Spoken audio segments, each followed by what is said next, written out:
Ini sebenarnya bukan pertama kalinya kita mendengarkan ada usulan, ada wacana untuk memberikan sertifikasi kepada para dai ataupun juga pada para penceramah. Sebelumnya kita sudah pernah mendengarkan, tapi kemudian beragam reaksi timbul. Nah, dari kejadian yang kita tahu, beberapa waktu lalu ada ucapan yang tak pantas disampaikan oleh Gus Miftah, kemudian membuat semuanya menjadi heboh. Nah, ini kemudian kembali lagi kita dengarkan bahwa ide ataupun juga usulan untuk membuat sertifikasi atau mengadakan sertifikasi kepada para pendakwah ini muncul kembali. Lalu apa tanggapan masyarakat? Bagaimana juga tanggapan dari Kementerian Agama Republik Indonesia beserta juga para pemuka agama ataupun juga para pendakwah? Sudah bergabung secara daring dengan kita yaitu Wakil Menteri Agama Republik Indonesia Bapak Kiai Haji Romo Muhammad Syafi'i. Assalamualaikum warahmatullahi wabarakatuh. Selamat malam Pak Wamen. Waalaikumsalam warahmatullahi wabarakatuh. Baik, selain Pak Wamen juga sudah bergabung dengan kita yaitu Ustadz Zaki Mirza yang juga nanti akan menyuarakan atau mewakili suara para dai lainnya, para pendakwah. Bagaimana tanggapannya melihat usulan ini? Tapi nanti kita akan coba hubungi kembali. Kita juga masih menanti kehadiran dari Ketua MUI Bapak Kiai Haji Kholil Nafis yang insya Allah juga akan segera merapat bersama saya di studio akan memberikan pandangannya. Nah, kita akan menuju ke Pak Wamen terlebih dahulu. Pak Wamen, bagaimana kemudian menanggapi ide ini, usulan ini, karena ini muncul kembali Pak Wamen? Ya, baik. Saya kira pendapat beberapa tokoh agama kita sudah tepat. Persoalan ini harus dikaji secara lebih mendalam. Kenapa? Pertama, itu di dalam konteks penyampaian agama, kita mengenal beberapa istilah. Ya. Pertama itu ada yang disebut dengan ustadz atau ustazah yang bermakna guru. Jadi sebenarnya guru apa saja bisa dipanggil ustadz. Tapi sekarang terjadi penyempitan makna, ustadz itu spesifik adalah guru agama. Kemudian ada juga istilah mubaligh. Mubaligh ini berasal dari kata balagha yubalighu. Ya, artinya menyampaikan. Aktivitasnya disebut tabligh. Ya, kayaknya ini mubaligh ini lebih pada kewajiban. Merujuk pada hadis Rasulullah mengatakan balighu anni walau ayah. Sampaikanlah dariku walaupun satu ayat. Yang ketiga, ada yang disebut dengan dai. Ya. Dai ini berbeda pula maknanya dari ustadz ya. Karena ustadz itu belum tentu dai. Guru ngaji itu ustadz. Tapi dia bukan dai. Sebaliknya dai itu juga bisa disebut dengan ustadz. Nah, perbedaan ini kemudian kan menjadi persoalan. Ini sertifikat mau diberikan kepada siapa? Kepada ustadz, kepada mubaligh, atau kepada dai. Secara kualitatif, sebenarnya penyampaian agama yang profesional itu disebut dai. Merujuk pada ayat Allah dalam Al-Quran surat Ali Imran ayat 125. Wal takum minkum ummatu yad'una ilal khair wa ya'muruna bil ma'ruf wa yanhauna 'anil munkar. Ayat ini menjelaskan bahwa tidak semua orang harus menjadi dai. Waltakum minkum. Kata-kata minkum itu merujuk segmented tertentu yang tentu memiliki kualifikasi, memiliki pemahaman keagamaan untuk kemudian dia bertugas sebagai penyampai kebenaran, sebagai penyampai ajaran-ajaran keagamaan. Nah ini kan kemudian harus menjadi pertimbangan pertama. Kemudian yang kedua, ilmu agama itu pada banyak kasus sangat berbeda dengan praktek keagamaan. Sudah menjadi tagline ya, orang yang memiliki ilmu agama yang tinggi belum tentu dia merupakan orang yang melaksanakan keagamaan dengan lebih bergairah. Sebaliknya, ada orang yang dengan ilmu agama yang tidak tinggi, tapi memiliki kegiatan keagamaan yang sangat bergairah. Contohnya antara kegiatan di desa dan di tempat-tempat yang lain. Di desa itu rata-rata pemahaman keagamaannya mungkin tidak tinggi, tapi semangat keagamaannya yang tinggi. Sebaliknya mungkin di tempat-tempat yang penuh dengan kegiatan industri. Nah ini kan sebuah persoalan, kemudian kepada siapa yang mau kita beri sertifikat, apakah itu da'i, ustadz, atau mubalik. Yang kedua, apakah itu untuk yang berpraktek di kota besar, atau menyeluruh sampai ke daerah-daerah. Dan ini kan menjadi persoalan ya. Makanya saya sepakat dengan pendapat bahwa ini memang harus dikaji lebih mendalam bagaimana sertifikasi dari penyampai agama ini akan diberikan. Belum lagi kemudian kita akan bertanya siapa yang punya kualifikasi yang berhak memberikan sertifikat. Karena saya mendengar kemarin Badan Halal yang sekarang dipimpin oleh Babe Haikal saja mengatakan untuk memberi sertifikat halal terhadap produk-produk yang ada di dalam negeri saja kita pasti kewalahan karena jumlahnya jutaan. Apalagi sertifikat kepada para ustadz. Karena nanti persoalannya bagaimana dengan yang belum mendapat sertifikat. Dan orang yang mendapat sertifikat ini kualifikasinya boleh berceramah di mana? Tidak berceramah di mana? Kan pasti tidak berbeda juga levelitas sertifikat yang diberikan. Ya, sertifikat pendakwah yang profesor, sertifikat pendakwah yang baru doktor, sertifikat dakwah yang S1, sertifikat dakwah yang tamatan madrasah atau pesantren. Ini pasti levelitasnya berbeda-beda. Maka saya sepakat, kalaupun ini dianggap penting, menurut saya yang paling penting itu adalah kesamaan pandangan terhadap negara kesatuan Republik Indonesia, kesamaan pandangan terhadap Pancasila, kesamaan pandangan terhadap Bhinneka Tunggal Ika, kesamaan pandangan terhadap Undang-Undang Dasar 1945. Kalau ini, saya yakin bila kesadarannya sama di level manapun dia, dalam pemahaman seberapa dalam pun dia, kalau dengan satu visi yang sama untuk membangun bangsa Indonesia yang disadarinya sangat heterogen ini, saya kira ini sudah cukup efektif ya, ketimbang kemudian kita menyisir lewat pemahaman keagamaan, lewat levelitas dakwah yang biasa dia geluti dan lain sebagainya. Mungkin untuk sementara itu Mbak komentar saya. Baik. Iya, baik Pak Wamen. Jika memang itu yang menjadi pertimbangan, siapa kemudian badan yang harus mengeluarkan sertifikasi dan sebaiknya sertifikasi ini diberikan untuk siapa? Tadi Pak Wamen sudah menjelaskan panjang lebar dan menekankan bahwa bukan itu yang penting, tapi yang paling penting adalah menyamakan pandangan, menyamakan persepsi. Atau mungkin yang lebih baik solusinya adalah kemudian memberikan semacam penataran ataupun juga pemahaman materi kepada para dai, mubalik, ustadz dan sebagainya. Tapi mungkin nanti dijawab Pak Wamen karena sudah hadir di samping saya juga Ketua MUI yaitu Bapak Kiai Haji Kholil Nafis. Assalamualaikum warahmatullahi wabarakatuh. Selamat malam Pak Yai. Waalaikumsalam warahmatullahi wabarakatuh. Selamat malam. Baik. Selamat malam Pak Menteri, Pak Wakil Menteri. Baik. Ya Pak Yai tadi kita sudah baik. Romo Syafi'i, Pak Wamen. Betul sekali. Pak Yai tadi saya sudah sempat meminta pandangan dari Pak Wamen ini. Bagaimana mendengarkan usulan seperti ini? Ternyata banyak yang harus dipertimbangkan. Tadi sudah sempat saya singgung, termasuk juga bahkan siapa yang seharusnya disertifikasi. Apakah ustadz, apakah dai, mubalik dan sebagainya. Tapi kalau Pak Yai sendiri melihat ide ini, usulan ini terlebih lagi, kita lihat kembali. Usul ini muncul setelah kejadian yang kita tahu bersama viral, ucapan yang tak pantas dari Gus Miftah. Pak Yai pandangannya? Usulan ini muncul lagi. Karena mulai dulu zaman Pak Lukman Hakim Saifuddin jadi menteri juga muncul. Betul. Karena banyaknya penceramah yang kadang-kadang kontraproduktif.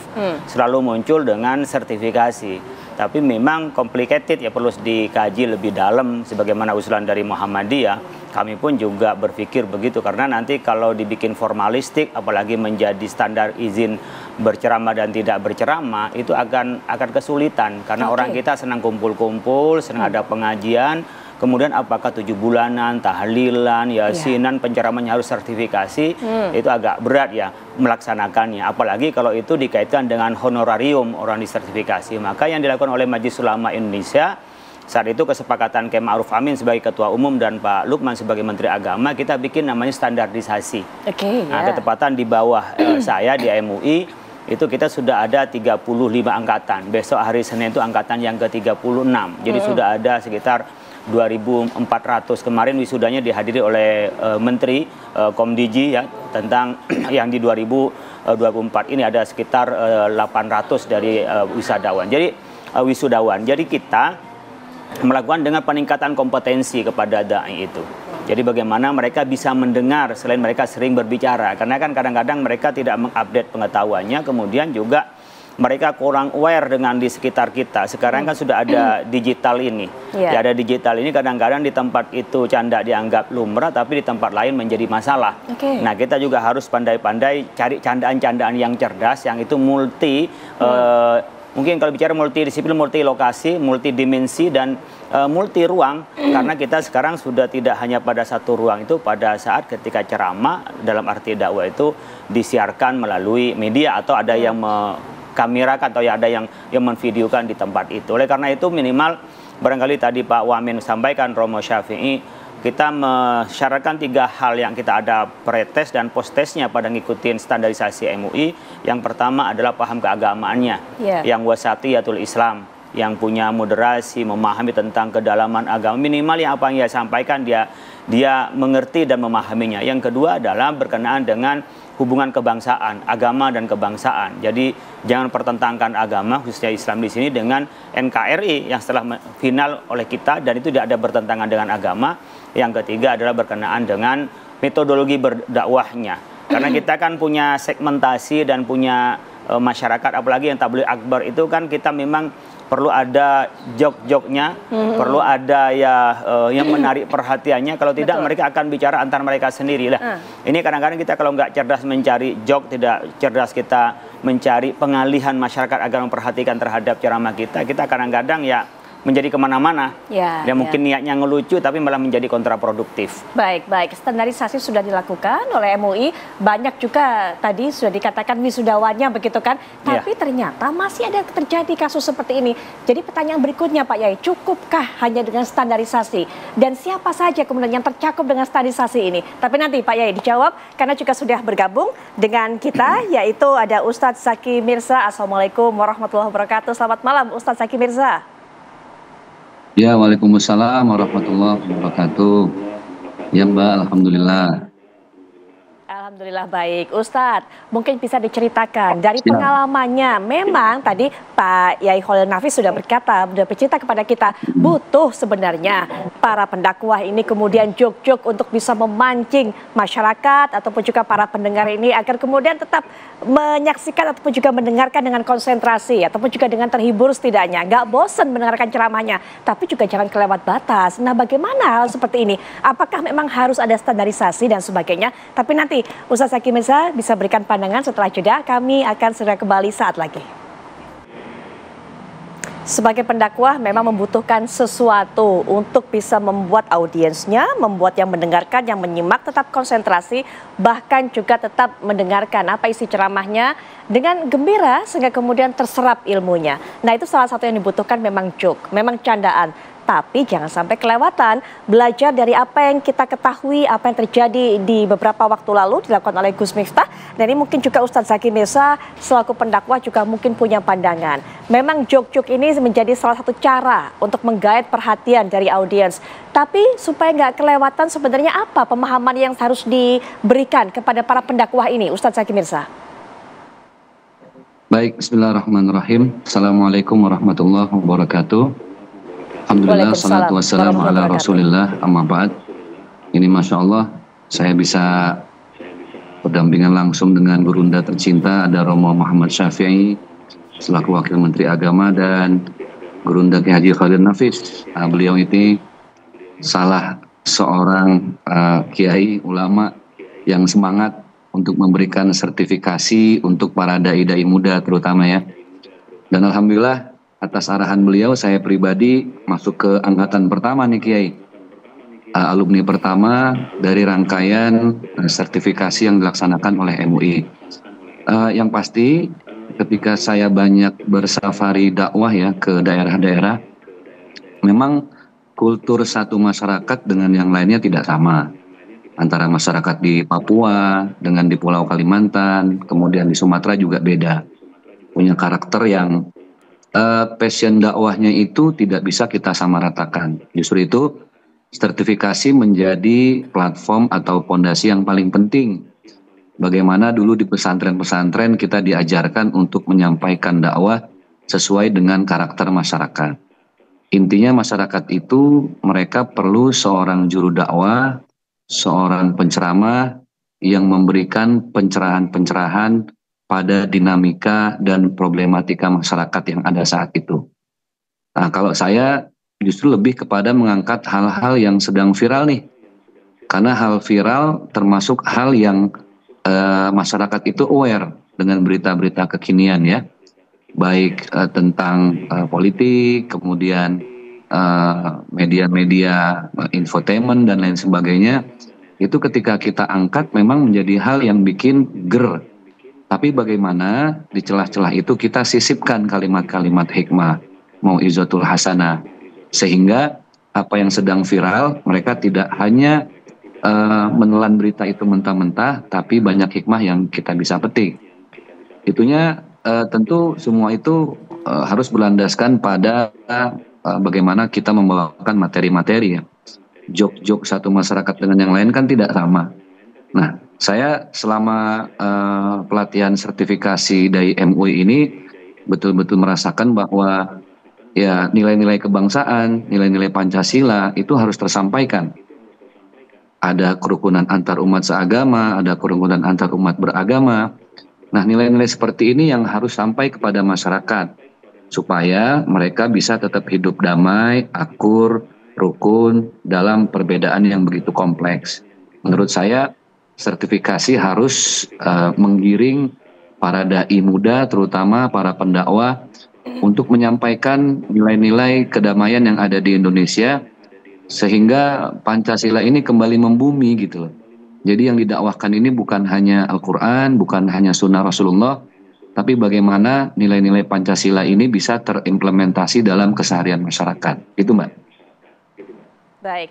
Menurut dari Ustadz Zaki Mirza sendiri, apakah memang pelatihan yang dilakukan oleh MUI ini sudah cukup atau memang perlu adanya sertifikasi seperti usulan-usulan yang disuarakan belakangan ini? Ya, saya rasa ini sudah sangat urgent ya. Karena bagaimanapun terutama di karakter masyarakat tertentu ada bahasa-bahasa joke yang memang kita tidak bisa langsung mengeluarkan kata-kata itu. Harus ada studi. Kalau saya biasanya banyak bicara dengan teman-teman di daerah, bahasa keseharian apa yang memang sangat disukai oleh masyarakat. Terus kata-kata apa yang memang tidak seharusnya kita keluarkan. Karena itu hal-hal yang perlu observasi menurut saya. Jadi betul kata Kiai Khairul Nafis bahwa dai itu harus cerdas. Dai itu harus pandai mengobservasi, kemudian mengelaborasi diksi-diksi atau tagline jargon tertentu di daerah sehingga tidak menyinggung masyarakat. Karena banyak kata-kata yang mungkin di satu daerah itu hal yang biasa-biasa saja. Tapi di daerah lain itu menjadi hal yang sedikit menyinggung. Nah itu yang kadang kita nggak sadar gitu ya. Jadi memang kecerdasan seorang dai ini dahsyat. Bagaimana dia tidak hanya memerlukan fisik, mental, tapi kecerdasan dalam membaca bahasa-bahasa masyarakat, terutama bahasa keseharian. Jadi sertifikasi menurut saya satu hal yang memang sudah seharusnya bisa dikantongi oleh para dai muda supaya kita ini berkiprah ada pagar-pagar tertentu yang tidak kelewat batas. Ada etika, adab yang harus dijaga. Karena saya rasa Indonesia ini kan penuh dengan budaya dan tradisi yang tidak sama gitu. Iya. Baik, Ustadz Zaki Mirza, mohon maaf, ini karena memang didengarkan juga ditampung usulnya menjadi masukan yang berarti untuk Pak Wamen. Yang dibutuhkan kalau Ustadz Zaki Mirza mewakili rekan-rekannya juga, cukup dengan sertifikasi atau pelatihan yang saat ini sudah ada melalui MUI, atau memang harus ada sertifikasi khusus sesuai dengan usulan yang kita dengarkan baru-baru ini? Yang mana? Saya rasa memang yang sertifikasi menurut saya kan, ya hanya sebatas teori ya. Tapi bagaimana MUI ini mengawal langsung para dai ke lapangan-ke-lapangan, mereka langsung survei, observasi, melihat di lapangan bagaimana para dai ini bisa menyampaikan dengan bahasa-bahasa yang sangat menjaga sopan santun daerah setempat. Jadi saya rasa tidak selepas terus sertifikasi dilepas begitu aja, tapi harus ada pendampingan, harus ada arahan, harus ada bimbingan. Terutama para dai-dai muda yang tidak lain kan itu adalah bagian dari regenerasi ulama di masa depan. Jadi kalau usul saya sebagai mewakili dai muda, ada pendampingan dari MUI, tidak hanya sekedar sertifikasi secara berkala. Sekarang ini kita perlu program seperti Safari Dakwah yang bisa masuk kemana-mana dengan pendampingan para senior kita di MUI, supaya ada arahan langsung, karena khawatir secara teorinya sudah diserap, tapi secara lapangan kadang berbeda dengan apa yang kita pelajari. Gitu Mbak. Jadi ada pendampingan lah. Baik. Pak Wamen ada masukan, kemudian Pak Yai Khalil Nafis juga ada masukan dari Ustadz Zaki Mirza. Nanti silakan ditanggapi Pak Wamen dan juga Pak Yai, tapi sebelumnya saya akan sajikan terlebih dahulu, saya akan membandingkan bagaimana sertifikasi yang dilakukan sejauh ini termasuk oleh MUI dan juga Kementerian Agama. Kita akan lihat bersama.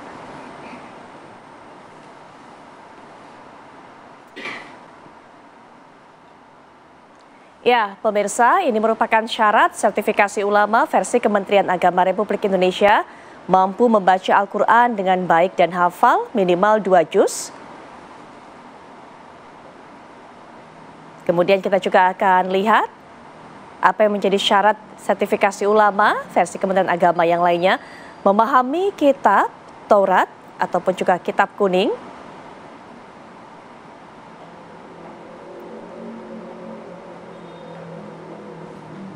Ya, berikutnya juga memiliki sertifikat BIMTEK, penceramah agama Islam yang diselenggarakan oleh Kementerian Agama, atau sertifikat standarisasi DAI MUI dan Ormas Islam lainnya. Baik, berikutnya kita juga akan lihat bagaimana syarat standarisasi versi MUI. Nah, ini diwajibkan berkomitmen pada ideologi Pancasila serta pro terhadap NKRI. Ini yang tadi juga Pak Yai Khalil Nafis sudah menjelaskan, ini menjadi salah satu materi yang diajarkan kepada para dai ini, para pendakwah yang mengikuti materi standarisasi ini. Nah, ini dia, mengedepankan paham Ahlus Sunnah wal Jamaah, kelompok ahli tafsir, ahli hadis, dan ahli fikih.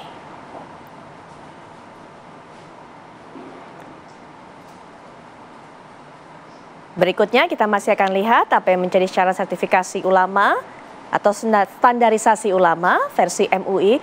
Isi dakwah harus membangun ukhuwah Islamiyah. Pak Wamen, langsung saja silakan ditanggapi suara dari Ustadz Zaki Mirza tadi yang juga mewakili, kita harapkan, para pendakwah lainnya. Dan juga kita sudah tahu bahwa di MUI juga sudah berlangsung standarisasi. Pak Wamen, apa upaya untuk memaksimalkannya? Silakan Pak Wamen. Iya, saya kira masukan disampaikan Ustadz Zaki cukup menarik ya. Tapi sebagai pengambil keputusan, saya ingin menyampaikan bahwa pemberian sertifikasi ini kan bisa menyasar pada dua hal yang sangat berbeda.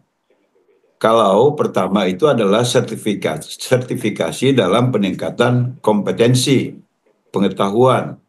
Ya, mungkin setiap mereka yang menyebutkan dirinya sebagai pendai, kita beri bekal ya tentang Al-Quran, tentang Sunnah, tentang tarikh Islam, tentang pelajaran-pelajaran klasik yang kemudian bisa diambil hikmahnya. Saya kira itu sesuatu yang menarik ya. Artinya ada kegiatan spesifik yang dilakukan apakah MUI atau Kementerian Agama untuk meningkatkan kompetensi para penceramah kita, apakah dia itu dai atau mubaligh, sehingga apa yang disampaikannya itu benar-benar memenuhi apa yang menjadi keinginan atau tujuan dari dakwah itu sendiri.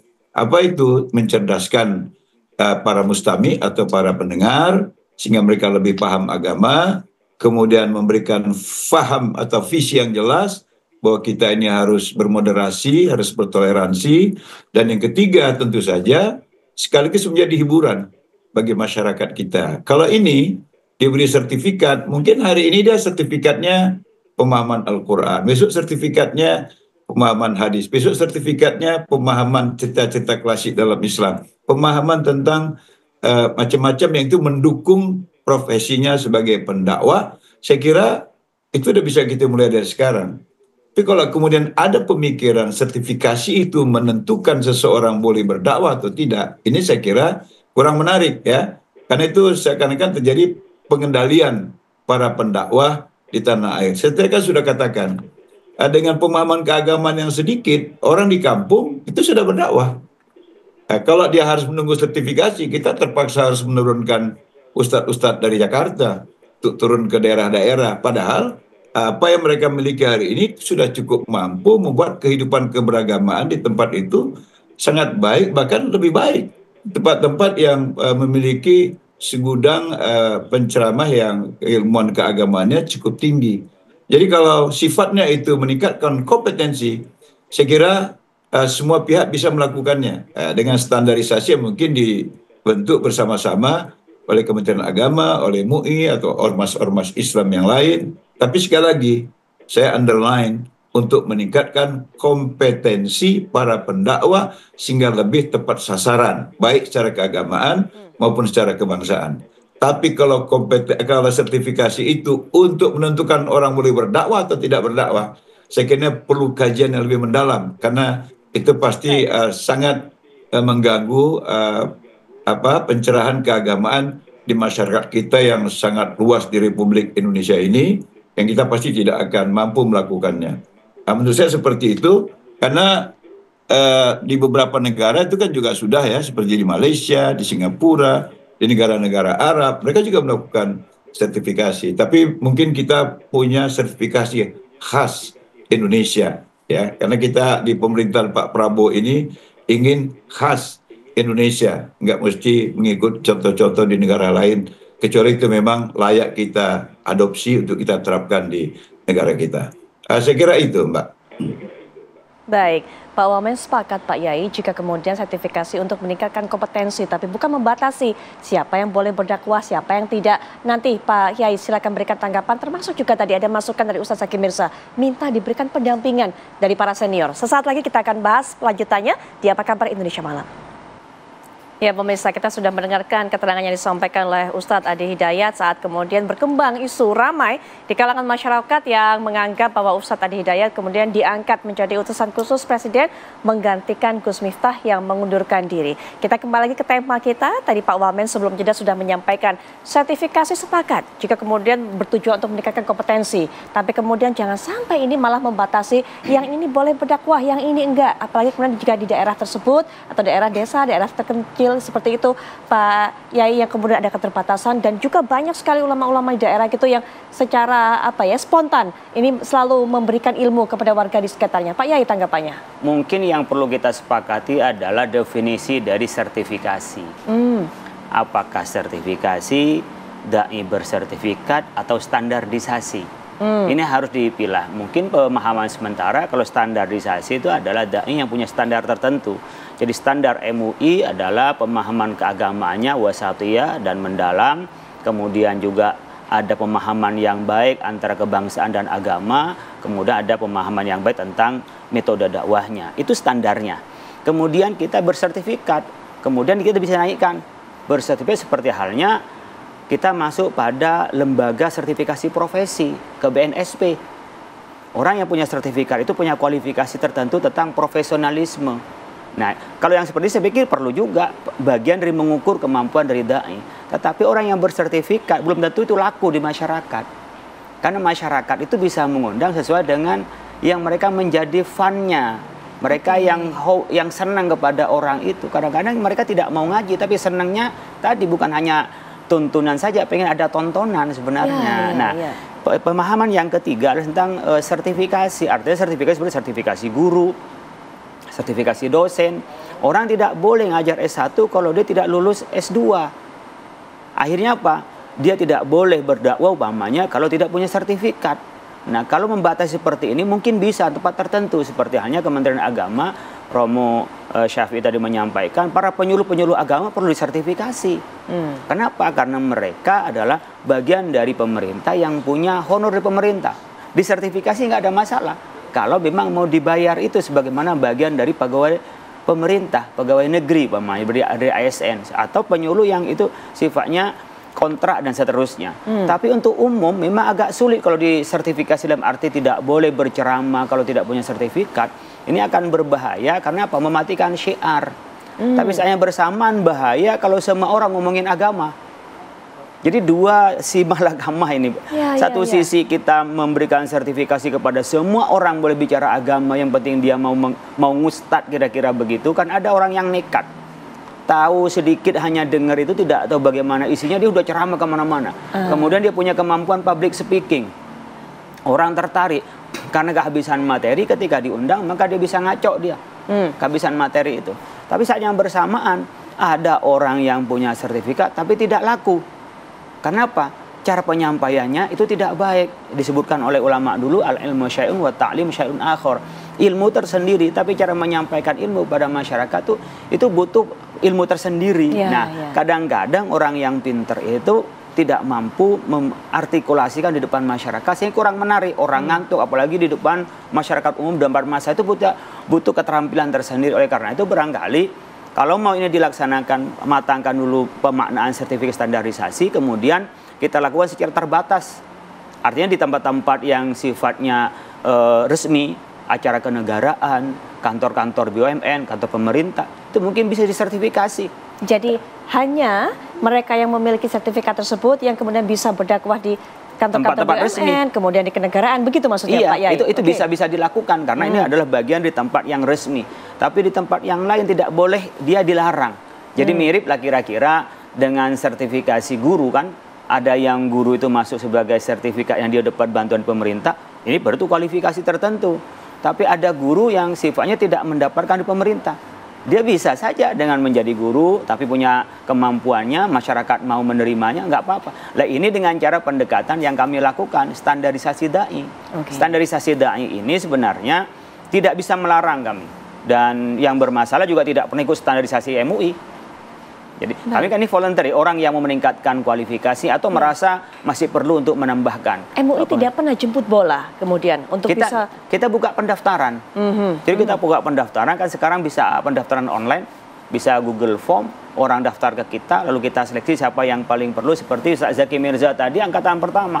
Dulu untuk angkatan pertama khusus pada teman-teman yang banyak ceramah di televisi. Karena pada saat itu problemnya 4 tahun yang lalu itu problemnya adalah orang yang ceramah di televisi tidak punya kompetensi.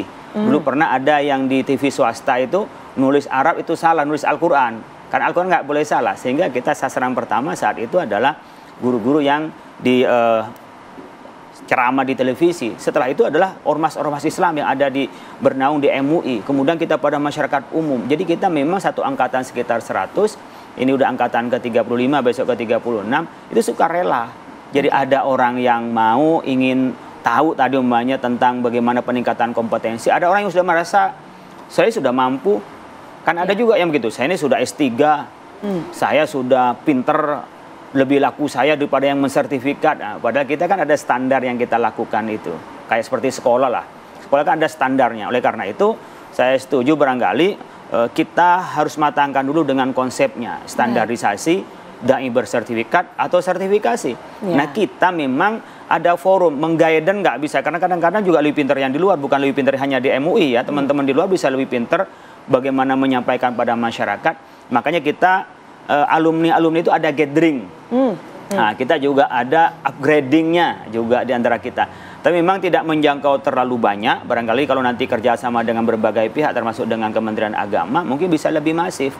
Nah, bagaimana mereka juga ditingkatkan dengan upgrading. Kemudian sambil yang baru-baru ini kita juga diterima. Mungkin yang akan datang kita nggak terlalu banyak, umumnya setiap bulan kan, setiap bulan kita mengadakan.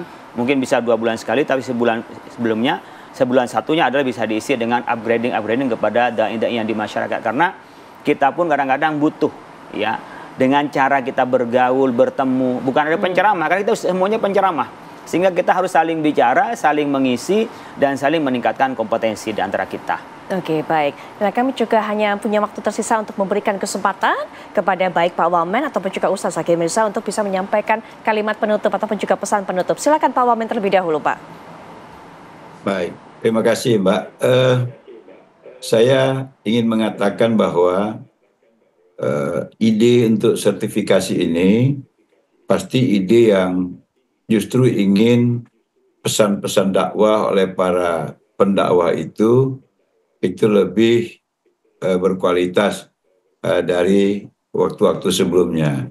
Tapi tentu saja seperti tadi dibahas oleh Kiai Haji Khalil Nafis dan Ustadz Mirza, kita memang harus berhati-hati. Saya lebih cenderung memang harus ada upaya memberikan peningkatan kompetensi. Apakah standarisasi, apakah dai bersertifikat. Tapi saya memang mungkin saat ini tetap belum sependapat kalau sertifikat itu yang menentukan seseorang boleh berdakwah atau tidak boleh. Karena kita akan mendapat kesulitan, istilah Kiai Khalil Nafis tadi, mematikan syiar.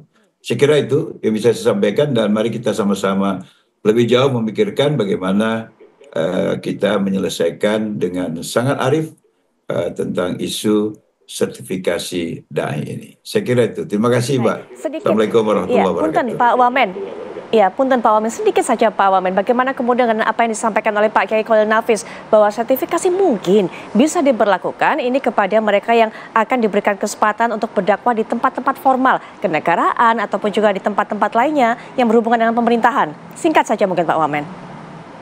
Ya, kalau untuk apa tadi dibilang ke Khalil Nafis tentang penyuluh agama yang dengan sertifikatnya kemudian negara bertanggung jawab memberikan kehidupan bagi dia, kan itu memang kita tidak pernah ada persoalan itu.